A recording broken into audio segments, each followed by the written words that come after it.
So I've got a few more questions here that were sent in advance, and I have to answer them because they're really good ones.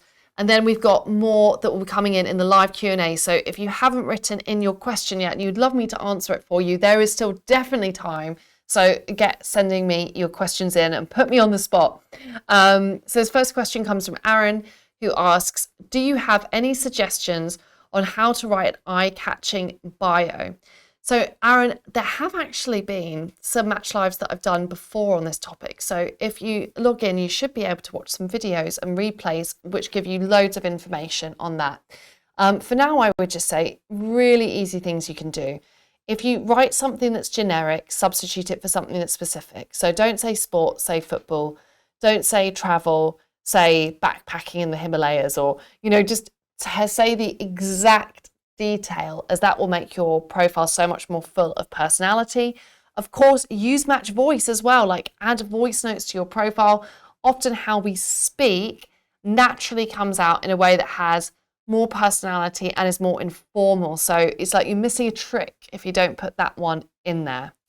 The next question comes from Jerry, who asks, how can you prevent ghosting? Match should have guidelines and online dating manuals so participants know the do's and don'ts of online dating. So I think just like asking, so why are you still single? Asking, not getting back to someone and ghosting is sort of like, it's pretty much it's a guaranteed way of annoying somebody. So if you are in a messaging exchange, provided you feel safe to do so, sometimes it is just better to say, thanks for the chat so far, but I want to be open with you. I'm not feeling that romantic connection, wishing you all the best. People often react so much better to that than when things are left on a cliffhanger. That being said, I also know in the world of online dating, you may have quite a few messages and it may not be possible to get back to everyone. And again, we all only have a limited amount of time and energy. So if you aren't able to get back to someone, remember, for if you're out there, Jerry, if someone doesn't get back to you, that doesn't mean there's anything wrong with you or even wrong with them. It could be that they opened your message and forgot to reply. It could be they just got preoccupied with something else. They met someone else. We just don't know. But what ghosting says, or someone not getting back to your message says, is it just clearly shows you that they're not quite, at least in this interaction, on the same level as you are in terms of the effort and commitment they're willing to put into it. And we all deserve someone who makes effort and commitment for us. So if someone doesn't get back to you, it can be hard, but it can be easy. It's time to just go, you know what, just wasn't meant to be. I can see through how they're showing up for me right now that they're just not going to be the right person for me. And that's all right, because I think there will be someone out there who is. So keep that positive mindset. Let it go if someone doesn't respond to you. And if you are someone who is considering not responding, provided you feel safe to do so, sometimes a polite thanks but no thanks is best. So our final question that got sent in advance is from Tilly, who asks, when the initial conversation dries up, how do you continue chatting without coming across as pushy or desperate? Well, first of all, Tilly, no one should be judging you as pushy or desperate. So for trying to, again, just have a human connection and have that conversation. So please don't judge yourself in that way or think that other people might be thinking of you like that. I would say if an interaction sort of fizzled, but you're still curious about someone and you think maybe that could have gone somewhere, give it one more message. There's no harm in giving it one more message to try and reinvigorate things. I would check in with someone in a non-blaming and non-judging way. So instead of saying, what happened to you? Or is everything okay? Or did I say something you didn't like? I wouldn't even create that story around it. I would just be like, oh, hi, oh, hi there. Or, oh, hey, it's been a minute. How are you? So again, you're not showing that you're seeing their lack of response as being a personal reflection of you. You're just like gently checking in. And that's often a better way to keep the conversation going. You could also just express, say something like, it's hard chatting online sometimes, isn't it? Winky face. Sometimes that emotional expression will help to really connect with someone. So try those kinds of really kind of quite low effort one-liner messages show some positive emotions, be playful, be light, don't take it personally. And if someone still doesn't get back to you, again, just like I was saying to Jerry, actually, you just got to go, for whatever reason, they're not in it to win it with me in the same way that I am. And so that's okay, because I believe there'll be loads of other people who will be able to give me the interactions I want. So I'm going to let this go, and I'm going to look out for the people who do match my effort levels. So now we're into our Q&A. So I'm going to be going through our little chat box here and taking some questions from you. Our first question is from Sophie, who asks how to attract a committed man. Now, great question. And I know we get quite a few questions that are similar to this that have come in.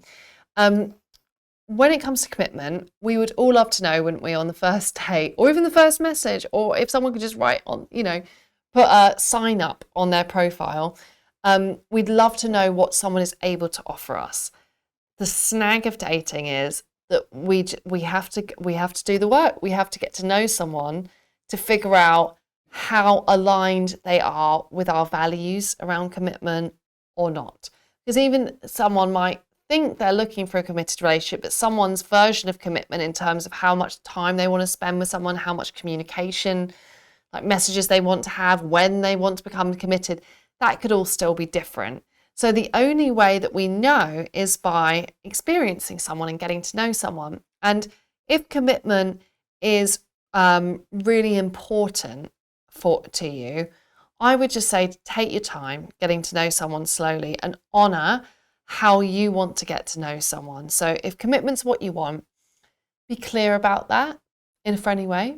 You could say, or it could be in your messages, it could be on a first date. You could say, of course, definitely if I met someone who I thought was great, or if I met the right person, of course, I'd love to have a relationship. So again, really positive, quite light, own the fact that that's something you'd like. But remember, it's not about them yet. This is just something you like. Then take your time to get to know someone, because if someone does have a different version of commitment to you, that will come up. They might be less communicative, less willing to talk about commitment, less consistent. All of those tells will show up, but it will take time. So just think about how much you want to give in terms of your, time, energy, and effort to someone before that becomes clearer. And for you, it might just be that you take a bit more time getting to know someone, you do a few more coffee and lunch dates, and you give yourself a good amount of time to see who is lining up with you and in terms of the style of commitment they would also like. So the next question is from Omar, who says, roadmap of dating for introverts, please. Well, Omar, this might surprise you, but I actually consider myself a massive introvert. Like, if I get a moment to just be by myself, I'm like, yes. So why I bring that up is because I don't want introvert to equal I can't do something, or I'm not as good at doing something as someone who's extroverted. Introverts, honestly, truly, you have your own superpowers. You can be great at talking to people one-to-one. And whilst you might not be sort of the loudest and most boisterous person in the room, that doesn't mean that you can't give the vibe of deep confidence within yourself. So things that you might want to do, think about playing to your strengths. Are you good at messages? Would you prefer a phone call? Is it going to be better for you to meet and to have a first date someone that's a bit quieter and less crowded and busy and bustling? Perhaps you prefer to do a daytime date. Perhaps you can tell someone you're an introvert, but in a way, again, that's not apologetic, but that really owns that. So again, you could say, you know what, I'm such an introvert. I'm just one of these people I love, it's fun to go out, but I also really recharge in my own company. So enjoy the fact that you're an introvert. Don't apologize for it. Don't see it as a limitation or something that you can't do. And play to your strengths with dates that are perhaps quieter, more daytimey, and give you the opportunity to have that one-on-one chat that is going to be your superpower and your strength. So I've got another question in from Carol. I wonder if you're the same Carol from the main section. If so, hello. Who asks, where and when time of day would you advise for a first date? Thanks. So what first date, just sort of like what I've indicated with Omar, really, what is a great first date really does depend a bit on what your dating goals are. I would say if you are looking for more of that committed relationship, taking things more slowly and doing the daytimey dates often gives you a better chance to really get to know someone. And also, a first date doesn't have to be that much effort. So again, it could just be you get a hot chocolate maybe at this time of year, or an iced latte, and you go for a quick walk around the park, or you go for a walk, by the river. It can just be walking from point A to point B. And sometimes having a walk and talk doesn't cost very much, is in the outdoors, no alcohol involved, kind of quite neutral. And sometimes that can feel nice, because sometimes actually doing something that's too elaborate can actually just put a bit of pressure on the date. You might also want to think about what dates you would enjoy going on anyway.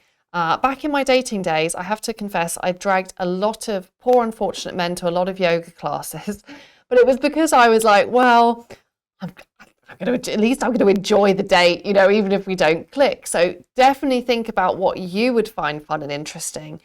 Finally, you also might want to do, maybe not a first date, but certainly a second date. An activity date could be really good, because again, a good one for introverts as well, because it can take a bit of the pressure off that one-on-one conversation. Often if we're sat opposite somebody on a table, it can feel a lot more pressurized than if we're walking along side by side. So dates like, going to a food market and having a walk around there, or getting a pair of bikes, something like that, an activity date can feel a lot lower pressure, and actually you have more conversation because you can notice all the cool stuff that's going on around you. So next question is from Thomas from the live chat, who says, I exchanged messages with a woman. I want to meet her in person. Is there any advice that can help me because I am diagnosed with autism? Well, again, even though it sounds, Thomas, if you're exchanging messages with a woman and you want to meet her in person, there's some good starts there. So let's go back to a bit of the process that I spoke about in the earlier sections. So ideally, you want to express that you'd like to see somebody at a moment where you feel like you've found something in common, a commonality, or a moment where you feel like there's a good amount of chat back and forth. So if she's being very responsive to you, or if you found out something you like in person, go for it. There's no better moment than right now, and just say, hey, just use that message that I suggested earlier, say, I'm really enjoying this chat. Let's meet in person and see what she says. So again, I don't want you to feel that you are that there's a limitation here for you, because I think with a bit of simple structure, actually you don't have to do anything that's too elaborate to ask someone for a first date. You can just say it like that, because remember, half the magic here of making this work is going to be if she's open and receptive to that. When you actually go on the date, the next thing you want to think about is when and how you want to talk to her about autism. Most of us have something, whether it's something to do with our health, something to do with our past, something that we'll have to disclose to someone at some point during the dating process. And it's important for you to think, is it going to make me feel more comfortable just to say this right off the bat? Or is it going to make me feel more comfortable to say this when, we've had a couple of dates, I know I like her, I think she might like me, and we both trust one another a bit more? And that's really your decision and your call. I would just be open about it in a way which, again, is non-apologetic. You just want to again, be as positive and take as much ownership of that, and just say, hey, it's really good connecting with you. I want to be open with you that if sometimes, and it could be I go off on a tangent, or I miss this cue, or I don't immediately get something, it might be because I actually have autism. So explain in a light-hearted and also just transparent way what someone can expect, because none of us have a user manual, and often all of us really have something that we have to let someone know about us in order to allow them to get to know us better. So think about when you want to, first of all, remember, you don't have to do anything that magical to get a first date. Sounds like you're on the right track. Just as I said, if she's being responsive, or if you've found a point of connection or something you have in common, just be bold, ask her out. Secondly, when you're on that date, think about when you feel comfortable to disclose. And when you do disclose with transparency, and just explain how that might mean that some parts of your interactions are slightly different. And it should just be to help her to understand you better. That's the purpose of explaining that. So the next message is also from Carl on live chat. I wonder if you're the same Carl. I'm going to be thinking this a lot tonight. What is a nice way of asking for more photos?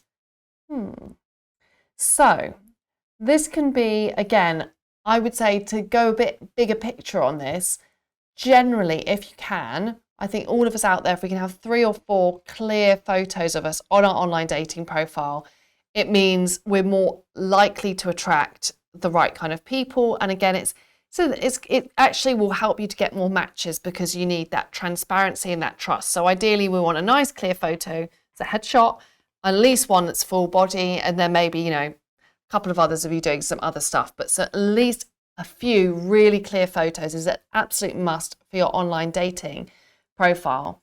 Carl, I think we're going to phrase this sensitively, because you don't want it to make it appear that you're, sort of wanting a certain kind of photos from someone. So instead, I would say, I'm chatting to you. Your profile's still quite mysterious, wink. Is there any more photos, or are you on social media?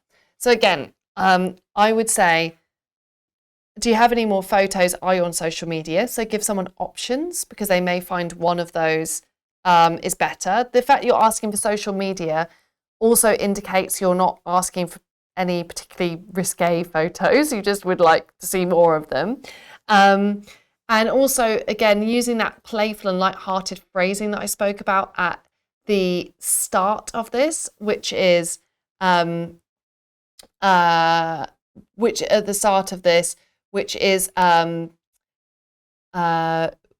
nice way of asking more photos, is just to acknowledge, wow, you've got a mysterious profile there, wink. So kind of getting that out of the way, so that you can, you've given an indication about why you're asking for that. So Lovable Rogue also sent in a question. And this one actually was one I really wanted to answer him before, but I didn't quite squeeze it in. So I'm glad I'm getting around to it now, which is, how can people sustain relationships in an age of minimal concentration and maximal choices? Well, rather than start, I'm going to, this sounds a bit like a philosophy question, but rather than thinking about how, I'm going to just notice that it happens all around us every day. People do meet one another, they do fall in love, and they do sustain relationships. And many of them are happy relationships. So even if it seems like, wow, there's all this choice out there and we're always attached to our phones and that's really bad, we can see evidence that good relationships happen. So remember, for your mindset around dating, it's really important that you stay open-minded, you stay positive in your expectations. So if anything is a challenge to yourself, perhaps notice in your immediate social circle, or, in the news or whatever, or social media, notice people sustaining happy and positive relationships. And yes, there is, hypothetically, a lot of choice out there. There's lots of people you can meet on Match. However, lots of people have quite genuine intentions when they join something. They don't necessarily, in fact, most people probably actually actively dislike looking through profile, writing message. What do we all want? We just want a human connection. So I think go into it with a clearish idea of some qualities and standards you'd like to have in a person. Look out for that in the people you're interacting with. If someone really isn't showing up in that way of, they're not making as much effort as you, let it go. maybe they don't have enough concentration for you.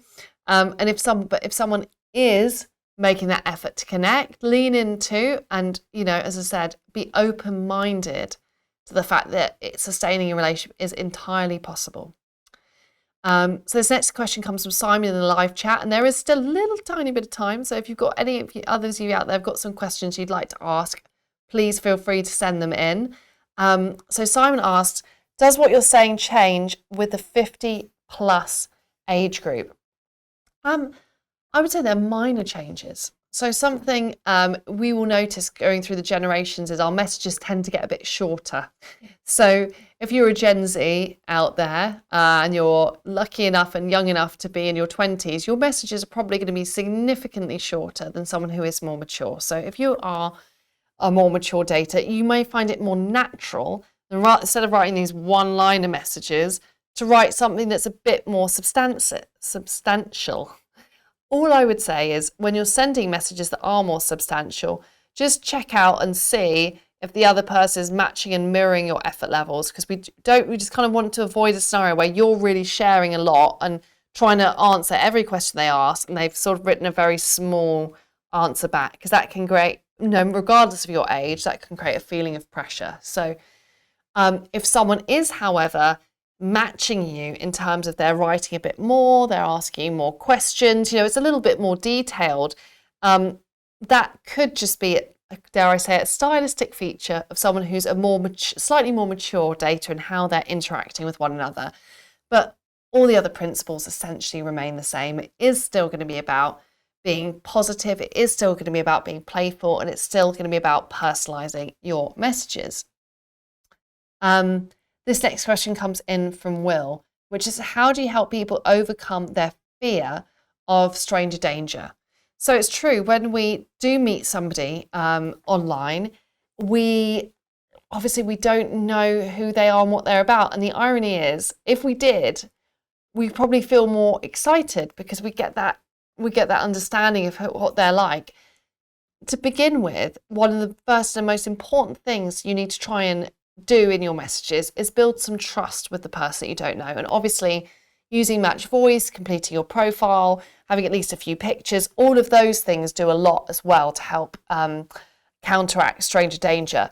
However, in your messages, just remember to also have that balance. So the focus of your messages shouldn't be entirely asking questions about the other person. If you do that, it can kind of feel like a bit of pressure and they just simply don't know enough about you in order to feel comfortable. So all of your messages should be a balance. You should be a little bit asking them a question, but also a little bit sharing some information about yourself, and sharing even quite banal information about ourselves, like it's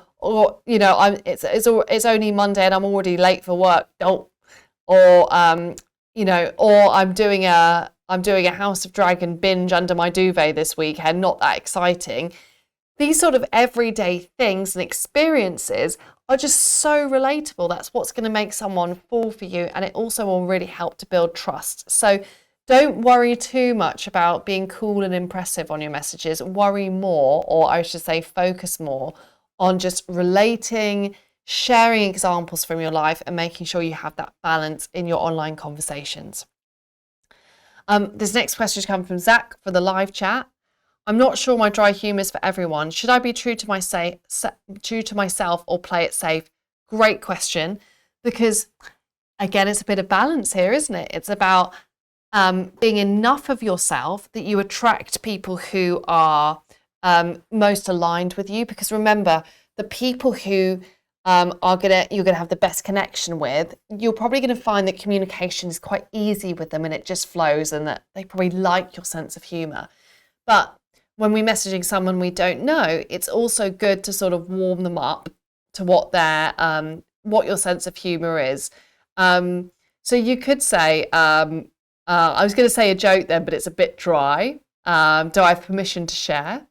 Or I'm going to say a joke, but I'm going to put a health warning on it that it contains my usual dry sense of humour. So again, just by flagging to someone, hey, my dry sense of humor is coming along, it will help someone to correctly interpret what you say to them, so they'll get that you're making a joke, and then they can see and have a better chance of understanding why it's funny. So yes, the people that are the best matches for you, you're going to find it naturally easy to talk to them. They will be responsive and get your sense of humor. But to just give people a chance, let's warm them up first and give them a playful disclaimer as to that dry sense of humor. You could even say, yep, I've got a really dry sense of humor, often comes across better in real life, wink. And that would be quite a smart way to set up for the date. This next message is from Carly, who asks how to approach rejection in a positive way. What a great message, Carly, because as I said, it's like the experience of rejection is something, again, we literally all go through it. So to start with, again, it's reminding yourself that you're not the only one who's felt that way. In fact, everyone feels that way.